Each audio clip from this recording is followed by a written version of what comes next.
ಕನಕಗಿರಿ ಸರ್ಕಾರಿ ಪ್ರಥಮ ದರ್ಜೆ ಕಾಲೇಜಿನ ಆವರಣದಲ್ಲಿ ಅಂತಿಮ ವರ್ಷದ ಪದವಿ ವಿದ್ಯಾರ್ಥಿಗಳ ಬೀಳ್ಕೊಡುಗೆ ಹಾಗೂ ಸಾಂಸ್ಕೃತಿಕ ಸಮಾರೋಪ ಸಮಾರಂಭವು ಅತ್ಯಂತ ಸಡಗರ ಸಂಭ್ರಮ ಹಾಗೂ ಭಾವುಕ ಕ್ಷಣಗಳ ನಡುವೆ ಹಬ್ಬದ ವಾತಾವರಣದಲ್ಲಿ ಸಂಪನ್ನಗೊಂಡಿದೆ. ಇದೇ ವೇದಿಕೆಯಲ್ಲಿ ಕನಕಗಿರಿ ತಾಲೂಕಿನ ವಿದ್ಯಾರ್ಥಿಗಳ ಉನ್ನತ ಶಿಕ್ಷಣಕ್ಕಾಗಿ ಸ್ನಾತಕೋತ್ತರ ಕಾಲೇಜು ಮಂಜೂರು ಮಾಡಬೇಕು ಎಂಬ ಗಂಭೀರ ಬೇಡಿಕೆಯೂ ಕೂಡ ಕೇಳಿಬಂತು. ಇನ್ನು ಕಾರ್ಯಕ್ರಮದ ಆರಂಭದಲ್ಲೇ ಕಾಲೇಜಿನ ಗೌರವಾನ್ವಿತ ಪ್ರಾಂಶುಪಾಲರಾದ ಬಜರಂಗ ಬಲಿ ಹಾಗೂ ಪ್ರಮುಖ ಗಣ್ಯರು ಜಂಟಿಯಾಗಿ ದೀಪ ಬೆಳಗಿಸುವ ಮೂಲಕ ಚಾಲನೆಯನ್ನ ನೀಡಿದರು. ಕಾರ್ಯಕ್ರಮದಲ್ಲಿ ಭಾಗವಹಿಸಿ ಮಾತನಾಡಿದ ಹಿರಿಯ ಭಾಷಣಕಾರರು ಹಾಗೂ ಉಪನ್ಯಾಸಕರು, ಪದವಿ ಶಿಕ್ಷಣ ಮುಗಿತಾ ಇರೋದು ನಿಮ್ಮ ವಿದ್ಯಾರ್ಥಿ ಜೀವನದ ಅಂತ್ಯವಲ್ಲ, ಬದಲಿಗೆ ಹೊಸ ಸಾಧನೆಯ ಬದುಕಿನ ಆರಂಭ. ಇನ್ನು ನಿಮ್ಮ ಭವಿಷ್ಯವನ್ನ ಅತ್ಯುನ್ನತವಾಗಿ ರೂಪಿಸಿಕೊಳ್ಳಲು ನೀವೇ ಇಂದಿನಿಂದ ಶ್ರದ್ಧೆಯುಳ್ಳ ಕಠಿಣ ಜೀವನಕ್ಕೆ ಅಡಿಪಾಯ ಹಾಕಬೇಕು ಎಂದು ವಿದ್ಯಾರ್ಥಿಗಳಿಗೆ ಕಿವಿ ಮಾತನ್ನ ಹೇಳಿದರು. ಇದೇ ವೇಳೆ ಹಿರಿಯ ಉಪನ್ಯಾಸಕರಾದ ಶರಣಪ್ಪ ಹೊಸಳ್ಳಿ ಅವರು ಇಂದಿನ ಯುವ ಪೀಳಿಗೆ ಎದುರಿಸ್ತಾ ಇರೋ ಸವಾಲುಗಳು, ದೇಶದ ಪ್ರಗತಿಯಲ್ಲಿ ಯುವಕರ ಪಾತ್ರ ಹಾಗೂ ಶೈಕ್ಷಣಿಕ ಶಿಸ್ತಿನ ಕುರಿತು ಅನೇಕ ಮಹತ್ವದ ವೈಚಾರಿಕ ವಿಷಯಗಳನ್ನ ಹಂಚಿಕೊಂಡ್ರು. ತದನಂತರ ವರ್ಷವಿಡೀ ನಡೆದ ಕ್ರೀಡಾ ಮತ್ತು ಗಾಯನ ಸ್ಪರ್ಧೆಗಳಲ್ಲಿ ವಿಜೇತರಾದ ಸಾಧಕ ವಿದ್ಯಾರ್ಥಿಗಳಿಗೆ ಗಣ್ಯರ ಹಸ್ತದಿಂದ ಆಕರ್ಷಕ ಬಹುಮಾನಗಳನ್ನ ವಿತರಿಸಲಾಯಿತು.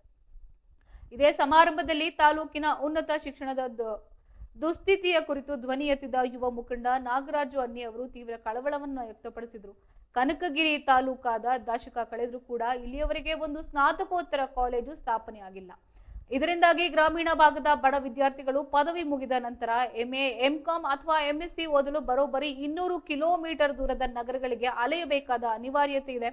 ಇನ್ನು ಬಡ ಪೋಷಕರು ದೂರದ ಊರುಗಳಿಗೆ ಮಕ್ಕಳನ್ನ ಕಳುಹಿಸಲು ಹಣವಿಲ್ಲದೆ ಓಡಾಡ್ತಾ ಇದ್ದಾರೆ. ಇದರಿಂದಾಗಿ ಕೊಪ್ಪಳ ಜಿಲ್ಲಾ ಉಸ್ತುವಾರಿ ಸಚಿವರಾದ ಶಿವರಾಜ್ ತಂಗಡಗಿ ಅವರು ತಕ್ಷಣವೇ ಈ ವಿಷಯದಲ್ಲಿ ವಿಶೇಷ ಆಸಕ್ತಿಯನ್ನ ವಹಿಸಿ ಕನಕಗಿರಿ ತಾಲೂಕಿಗೆ PG ಕಾಲೇಜು ಮಂಜೂರು ಮಾಡಿಸಿಕೊಡಬೇಕು ಎಂದು ಸಾರ್ವಜನಿಕ ಪರವಾಗಿ ಒತ್ತಾಯಿಸಿದರು. ಇನ್ನು ಸಮಾರೋಪದ ಅಂಗವಾಗಿ ಕಾಲೇಜಿನ ಯುವಕ ಯುವತಿಯರಿಂದ ಜಾನಪದ ನೃತ್ಯ, ನಾಟಕ ಸೇರಿದಂತೆ ವಿವಿಧ ಆಕರ್ಷಕ ಸಾಂಸ್ಕೃತಿಕ ಕಾರ್ಯಕ್ರಮಗಳು ಪ್ರದರ್ಶನಗೊಂಡಿದ್ದು ನೆರೆದವರ ಮನಗೆದ್ರು.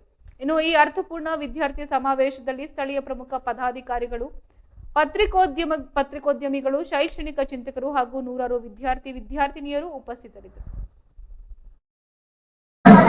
ಸ್ನಾತಕೋತ್ತರ ಅಧ್ಯಯನಕ್ಕೆ ದೂರದ ಕೊಪ್ಪಳ ಮತ್ತು